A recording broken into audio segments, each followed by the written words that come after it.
그 버블이라는 것은 많이 올랐다는 이야기죠. 그러니까 언제든지 터질 수 있는 상태이기는 하죠. 근본적인 어떤 대책 그런 게 나오지 않으면 또 IMF 같이 금융이 문제가 돼서 나라가 큰 어떤 공간에 처하는 그런 상황이 올 수 있는 거죠.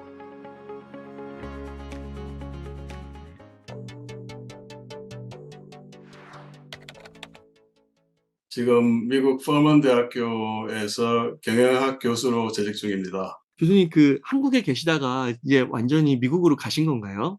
예, 2005년도에 제가 유학을 와서 어, 지금 벌써 19년째 살고 있네요. 교수님께서 서울대학교 경제학과를 나오시고 한국 종합금융회사에서 이제 일하시다가 이제 코넬 대학으로 유학을 가셔가지고 이제 미국에 계속 계신 거고, 그렇게 하면서 계속 연준을 이제 공부하신 거고, 그 예, 다음에 1997년도에 경제위기 IMF 경험하시면서 왜 이런 일이 벌어났을까, 그것도 계속 공부하신 거고요.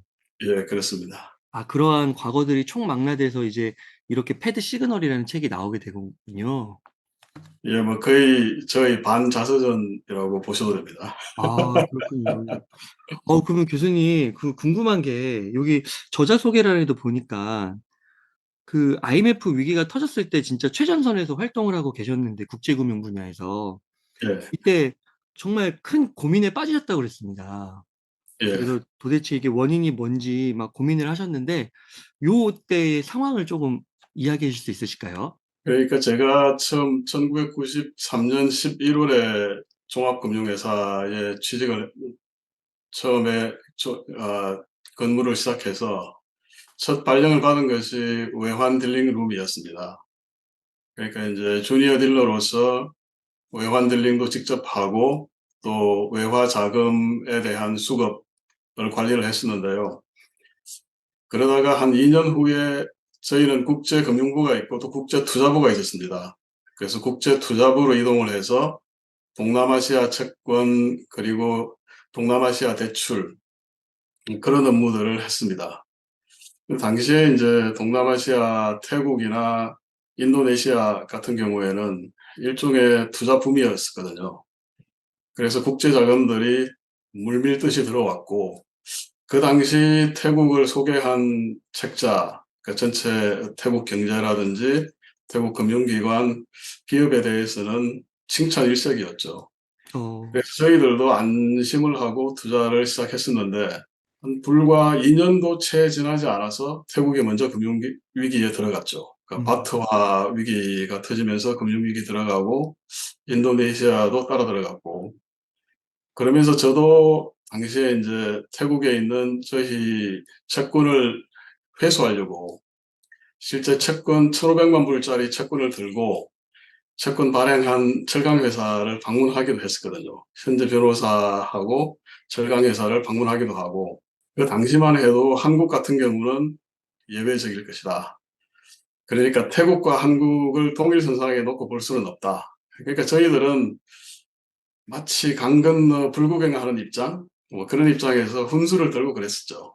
네, 그러니까 빨리 니네가 잘해가지고 국제금융시장에 복귀를 해서 우리 돈을 갚아야 되지 않겠느냐. 그게 우리가 IMF 외환위기에 들어갔던 불과 3, 4개월 전이었거든요. 그러니까 IMF라는 것이 전혀 예상치 못했던 돌발적인 사태였다라는 것이죠. 어, 대부분의 어떤 국제 투자 전략가들이라든지 국제금융 전문가 또 외환시장 전문가들은 한국이 IMF 들어가리라고 당시 예상을 안 하고 있었습니다. 그러면서 한국이 IMF에 갑자기 들어갔죠. 그래서 네, 다시 이제 국제금융부로 복귀를 해서 이제는 저희 그 회사의 외환 포지션을 관리하기 시작했죠. 그러니까 자산은 이제 뭐 외화 리스가 주된 부분인데 10년, 15년짜리 장기 자산이 있고 그 대출은 3개월, 6개월짜리 단기 대출인데 대출들이 다 끊겨 나가지 않습니까? 이제 우리나라 신용도를 잃었으니까 롤오버를 안 해주고 끊겨 나가니까 이제 자산과 부채 사이에 엄청난 갭이 발생하는 거죠. 그러니까 일종의 롱 포지션이 되는 거죠. 그래서 그걸 관리를 하기 위해서 운이 좋게 1996년에 한국선물거래소가 문을 엽니다. 네, 그래서 한국선물거래소 통해서 이제 그 선물 뭐 그 당시에 블락딜이라고 그랬죠. 블락딜이라는 것을 선물 회사와 함께 만들어서 마치 선물 회사의 시종도를 빌려서 일종의 그 선물 환거래, 그러니까 포워드 거래를 하는 식으로 해 가지고 환위험 관리를 하고 했죠. 그러면서 뭐 엄청난 스트레스를 받았었죠, 당시에. 아. 그러니까 그건 엄청난 트라우마였어요. 그 저하고 같이 그 동종업계에서 근무하던 뭐 굉장히 좋은 은행들, 그러니까 당시에 연봉도 가장 많이 주고 가장 우수한 사람들이 갔던 뭐 장기신용은행이라든지 또 저희 빌딩에 같이 있었거든요. 뭐 보람은행 이런 은행들이 다 쓰러졌죠. 네. 그리고 서울 시내에 이제 5대 시중은행이라고 했던 제일은행, 조흥은행 다 퇴출됐죠. 어. 그러면서 인제 많은 은행원들이 일자리를 잃었고 또 저희 회사도 2000 년도에 인제 정부의 영업정지 명령을 받아서 결국은 사라졌죠. 그러니까 저 개인적으로도 굉장히 큰 어떤 피해를 당했다고 해야 될까요? 제 운명 자체가 송두리째 바뀌었던 그런 어. 경험이었고 예. 어. 지금은 인제 20년 이상이 지났으니까 많은 분들이 아마 또 젊은 분들은 특히나 그럴 거예요. 뭐 IMF 그러면 하나의 역사적인 사건으로 기억하지만 저 같은 경우에는 생생히 살아있는 하나의 그 인생의 큰 어떤 블랙스완 같은 그런 돌발적인 사태였죠. 그러셨군요. 예. 그러면요 교수님 왜 그때 그런 위기가 정말 블랙스완처럼 예상하지 못한 엄청난 위기가 왔을 거라고 하시나요? 그 제가 제 패드 시그널 책에서도 썼지만 "문제는 경제가 아니라 어. 금융이다."라는 것이 제가 내린 결론이었거든요. 그 어. 모든 분들이 경제에 많은 포커스를 맞췄거든요. 그러니까 우리나라가 거시경제의 체질이 취약해지면서 외국인들의 투자자들의 신뢰를 상실했고 그 투자자들이 우리나라 자산을 팔고 떠나면서 환율이 치솟고 원화가 약세로 가고 그리고 외환 위기가 왔다. 그렇게 보는데 제가 생각할 때는 물론 당시 경상수지 적자가 누적이 되면서 경제 체질이 약화됐던 것은 사실이었죠. 그렇지만 그게 하루 이틀의 문제가 아니었거든요. 우리나라 같이 외자를 도입해서 고도 경제 성장에 투입했던 나라들은 경상수지 적자가 만성적이었고 1997 년도 같은 경우에는 또 경상수지 적자가 호전되고 있었습니다. 그러니까 경기가 어느 정도 바닥을 치고 좋아지고 있었는데 갑자기 금융위기에 들어간 거죠. 네. 그러니까 많은 것들이 많은 악재들이 동시에 모이고 하면서 투자자들의 신뢰가 바닥에 떨어졌던 거죠. 거기다가 인제 당시 뭐 일종의 비선 실세라고 해야 되나요? 어쨌든 대통령의 둘째 아들이 한보 사태와 관련되면서 또 구속되고 그런 일도 있었거든요. 인제 정부가 당시에는 막강한 힘을 가지고 어떤 금융권의 문제를 아주 단기간에 아주 쉽게 해결해 나가던 상황이었는데 이것들이 복합적으로 작용하다 보니까 일종의 정부 자체가 컨트롤 타워 역할을 제대로 못했고 그러니까 민간 금융기관들 특히 종금사들이 서로에 대한 어떤 신뢰, 그러니까 트러스트가 금융의 핵심인데 그것을 상실했던 것 같아요. 그래서 종금사들 같은 경우에는 기업이 이 커머셜 페이퍼 CP라고 해서 기업어음을 발행하면 그 기업어음을 인수를 해서 그것을 가지고 또 예금을 받고 그래서 인제 대출을 해 주는 근데 그 기업음으로 인한 대출 규모가 은행의 대출 규모를 능가했던 시절이었거든요. 그 종금사들이 만약에 그 기업음들을 돌려버리죠. 그 연장을 안 해 주고 돌려버리면 바로 그 기업은 부도가 나는 거죠. 그렇게 인제 뭐 한보가 부도가 나고 기아가 부도가 나고 뭐 기라성 같은 미도판이 하는 대기업들이 대재벌들이 한두 달이 멀다 하고 계속 부도가 났죠. 네. 그러면 뭔가 정부가 잘 해 줬으면 당시에 아마 IMF로 안 갔을 겁니다, 제가 생각할 때는. 음. 그런데 계속 투자자들이 신뢰를 회복할 수 없는 그런 악재들만 계속 쌓이고, 그런데 이제 당시에 경제 관료들, 뭐 장관들이나 이런 분들은 괜찮다, 뭐 어디서나 그렇게 이야기하지 않습니까? 금융위기 오기 전까지는, 불과 한 달 전까지도 우리나라는 펀더멘탈이 튼튼해서 괜찮습니다, 이렇게 이제 대통령에게 보고를 하고, 대통령도 또 까맣게 거기에 대해서 모르고 있고. 그런데 그러다가 해외 투자자들이 이제 한국에 대한 신뢰를 결정적으로 잃어버리게 된 사건이 있었죠. 그게 이제 종금사에 대한 무더기 종금사 전환 인가였거든요. 그러니까 그전에는 이 기업들의 기업어음을 인수해서 단기 대출을 해주던 것들이 단자회사라고 했습니다. 그러니까 정식 이름은 무슨 투자금융회사 이렇게 됐었죠. 그 1등이 어디냐 하면 한국투자금융. 그것이 지금 하나은행이 된 거거든요. 네. 그러니까 한국투자금융의 대주주는 장기시험은행이었어요. 그러니까 2등이 한양투자금융인데, 그 한양투자금융이 보람은행이 됐었고, 그 보람은행이 하나은행에 인수가 됐었죠. 합병식으로 인수가 됐었고. 그러니까 우리가 그냥 줄여서 단자회사라고 했었는데, 그 단기 자금 회사들이 경쟁이 치열하면서 이제 경제 성장률이 떨어지고 경쟁이 치열하니까 뭔가 먹거리를 찾아서 정부에다가 로비를 한 거죠. 문제가 뭔가 하면, 정부는 지금도 그런데, 금융정책을 담당하는 정부는 자신들이 뭔가 금융산업을 키워줘야 된다, 먹여 살려야 된다 라고 하는 그런 어떤 생각을 가지고 있는 것 같아요. 제가 생각할 때는 금융산업은 알아서 커야 되고, 정부는 거기에 대해서 또 개입을 절제하고 뭔가 룰만 만들어서 감독만 해주면 되는데, 그때도 로비를 받아서 제가 들어갔던 종금사를 비롯해서 당시 종금사는 선발 종금사라고 해서 6개사밖에 없었죠. 그 6개사하고, 그리고 국내에 있는, 서울에 있는 시중은행, 그리고 지방은행들 합쳐서 아마 한 20여 개, 그리고 이제 뭐 외국은행 지점들이 있는데, 그것들을 외국환 은행이라고 합니다. 그러니까 외국환 라이선스를 가지고 있죠. 그 은행들은 환거래를 할 수 있죠, 기업들하고.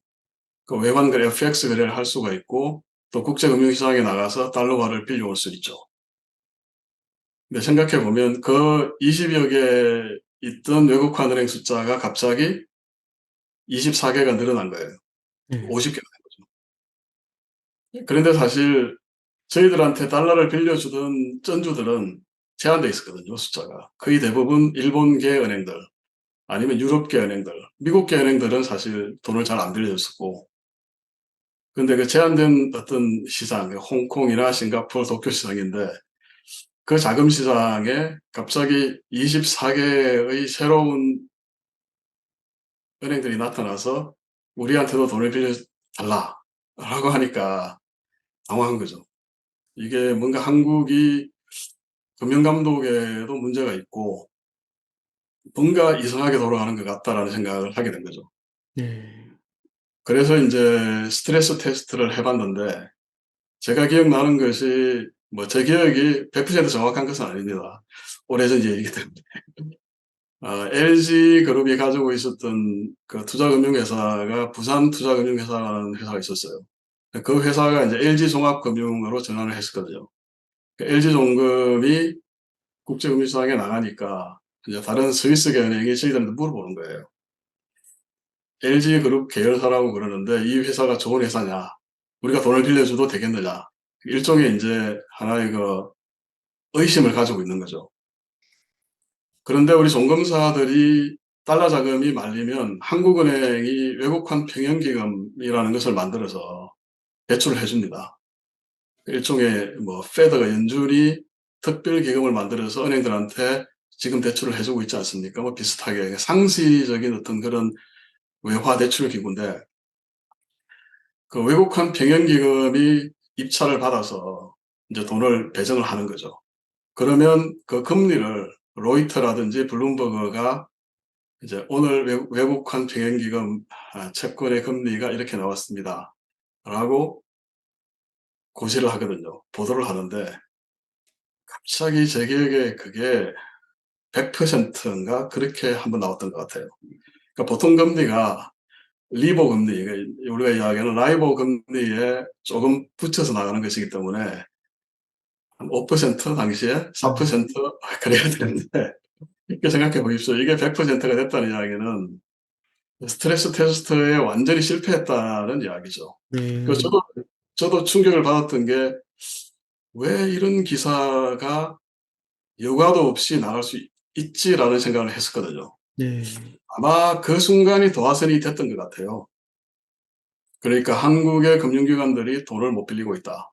달러 유동성에 크나큰 문제가 생겼다.'라는 소문이 급격하게 퍼져나갔죠. 네. 그러면서 패닉에 빠지기 시작하는 거죠.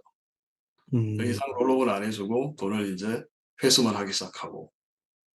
그러니까 그렇게 되면 저희 입장에서는 또 돈은 갚아야 되니까 부도가 안 나기 위해서는. 그러니까 외화 자금을 어떻게 갚겠어요. 사서 갚아야 되죠 이제는 못 빌리면.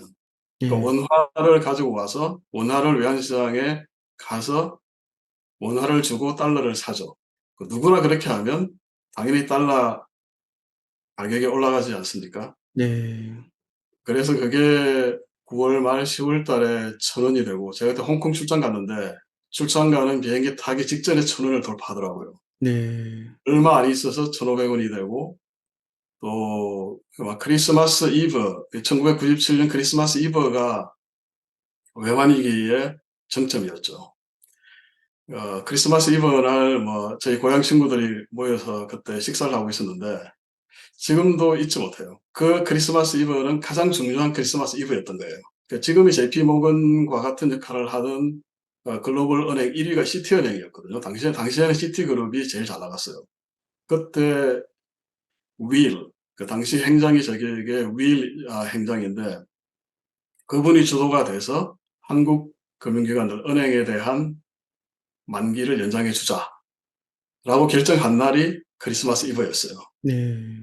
한국 시간으로. 그러니까 정말 커다란 선물이었죠. 그러니까 네. IMF에서 구제금융을 받기로 했지만 그것은 정부가 받는 것이고 금융기관들의 외채 만기가 연장이 안 되면 계속 금융기관들이 부도가 나고 외환위기에서 벗어날 수가 없는 거죠. 근데 네. 그것을 당시에 월가가 해 줬었죠.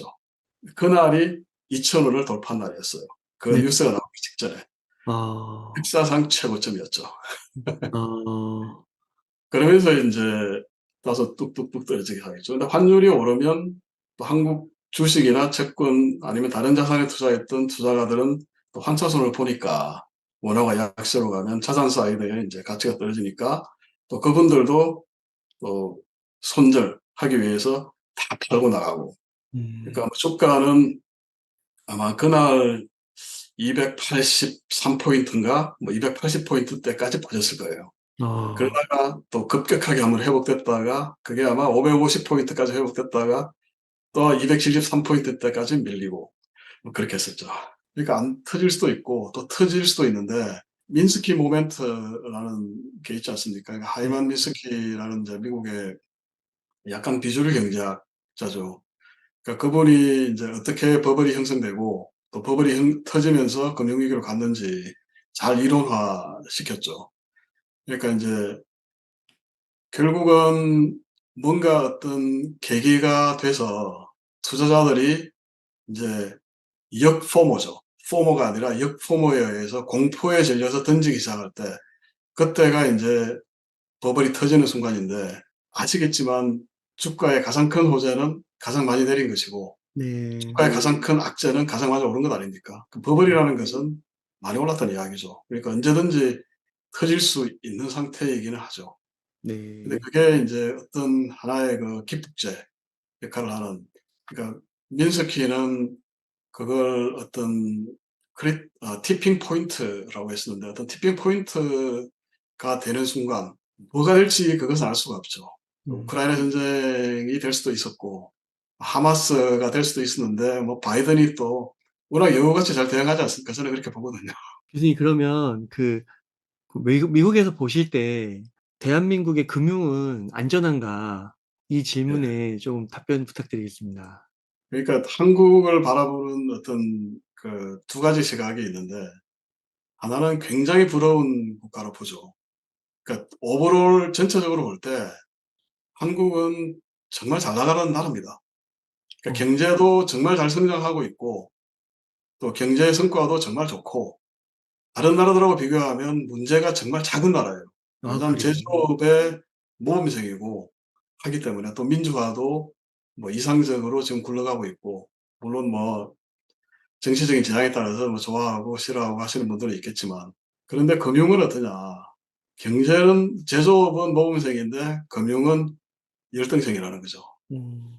금융의 수준이라든지 깊이나 넓이나 이런 것들은 선진국 수준이 결코 아니죠.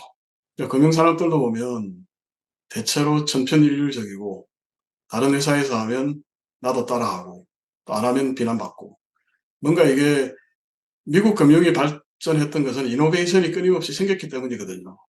그러니까 프라이빗 에쿼티 뭐 사모펀드 같은 경우도 사실 나온 지 그렇게 오래가 안 됐는데 그걸 인제 블랙스톤 같은 경우에는 제대로 해 가지고 그 블랙스톤 슈왈츠만 회장 같은 경우에는 뭐 한 해 가져간 월급만 뭐 샐러리만 이것저것 합쳐서 2조 원이라고 하지 않습니까? 그러니까 아 그렇게 인더스트리 자체가 커지고 그 모기지 MBS 같은 경우도 사실 어떤 하나의 이노베이션으로 나온 거거든요. 그러면서 인제 금융도 커지고 또 돈도 벌고 하는 건데 우리나라는 너무 관치 금융이 세고 또 어떤 정부의 인가를 다 받아야 되고 또 서로 책임을 안 지려고 하는 그런 게 강하고 그러니까 보면 일단 크게 봐서 두 가지지 않습니까? 지금 문제가. 근데 가계 부채 문제인데 가계 부채 문제는 간단하게 말하면 전세 대출하고 부동산 담보 대출이죠. 그 부분. 그다음에 인제 또 하나는 부동산 프로젝트 파이낸스 문제. 그러니까 이거는 인제 업체들이 한 거죠. 그러니까 그 두 개가 사실 뇌관이고 미국이 만약에 금융위기에 들어갔을 때 제가 가장 크게 우려하는 것은 자산 시장은 서로 동조화되어 있기 때문에 그 사실 전 세계 뭐 주택 가격이 많이 오른 나라가 한국만 있는 것은 아니죠. 많은 나라들의 주택 가격이 사실 다 같이 올랐는데 미국을 따라간 부분이 강하죠. 그러니까 연준이 금리를 0%로 내리고 양적 완화를 하면 돈들이 풀리고 그 유로 달러가 움직이고 그 MBS로 들어가고 이러면서 인제 모든 나라들의 주택 가격도 같이 덩달아 올라가는 것이거든요. 한국도 예외가 아니고. 그러면 미국에서 주택 시장이 붕괴되면 어떻게 되느냐. 다른 나라들도 따라가겠죠. 그런데 가장 크게 타격을 받을 나라가 어디냐. 바로 한국이죠. 어. 왜냐하면 일단 equity라고 하는 어떤 내가 집을 가지고 있을 때 내 자본이죠. 내 그 자산 가격에서 부채를 뺀 equity가 굉장히 작고 그래도 미국같이 고정금리 대출 비중이 90%가 넘으면 상관이 없는데 또 고정금리 대출 비중이 적고 그러면 바로 타격을 받을 수가 있죠. 거기다가 자산 가격까지 떨어지면 이제는 equity가 마이너스가 돼 버리죠.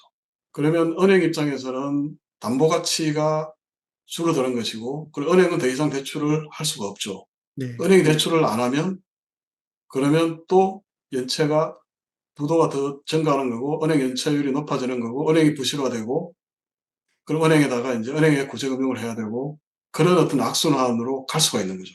근데 이것이 뭔가 해결이 돼서 긍정적인 방향으로 가야 되는데 계속 악화되고 있다는 게 문제지 않습니까? 이 네. 정부가 바뀌고 나서도 계속 가계 대출은 늘어나고 이게 뭔가 근본적인 어떤 대책 그런 게 나오지 않으면 정말 위험한 그러니까 결국은 또 IMF 같이 어떤 경제가 문제가 아니라 금융이 문제가 돼서 나라가 큰 어떤 공간에 처하는 그런 상황이 올 수 있는 거죠.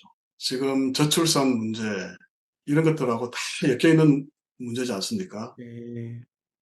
그러니까 정부가 아마 제가 굉장히 조심스러운데 미국 같은 경우는 사실 그린벨트라는 게 없습니다. 그래서 이 주위의 어떤 산들을 보면 산 꼭대기까지 집들이 점점이 다 박혀 있거든요. 길들이 다 아 나가 있고. 근데 겉으로 보기에는 없는 것 같이 보이죠. 안에 들어가면 보이고. 그렇게 하면서 사실 주택 공급이 늘어날 수도 있고 또 주택 가격을 떨어뜨릴 수도 있죠.